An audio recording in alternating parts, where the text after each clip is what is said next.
सब आप जानते होंगे कि मरियम साहबा ने अभी जब पेशावर में खिताब किया है तो उन्होंने कहा है कि इलेक्शन की तैयारियां शुरू हो जाएंगी अब हमारी, और उसके साथ साथ उन्होंने कहा है कि मुस्लिम लीग नून के वोट बैंक पर कोई असर पड़ेगा नहीं, मियां साहब आएंगे तो सारी चीज़ें ठीक हो जाएंगी। क्या कहना चाहेंगे आप इस बयान पर उनके? मैं आपसे गुजारिश करूं, अगर तो कोई सियासतदान है या वो सियासत करता है और एक्टिव सियासत करता है तो मेरे ख्याल में जिस दिन आपका इलेक्शन खत्म होता है उसके दूसरे दिन आपकी वो इलेक्शन की तैयारी शुरू हो जाती है। तो अगर आपने इसी प्रोसेस में रहना है, अगर आपने अगला इलेक्शन लड़ना है, अगर आपकी जिंदगी अल्लाह आपको देगा, अगर आपके एनवायरनमेंट ऐसी होगी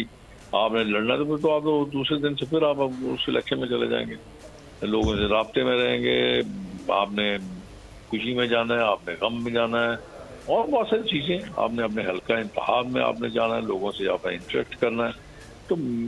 पता नहीं, मैं नहीं समझता ये कौन सी ये है सोच कि ये आप इलेक्शन की तैयारी करें। हाँ, ये आप कह सकते हैं जब इलेक्शन प्रोसेस शुरू होता है तो उसमें पब्लिक गैदरिंग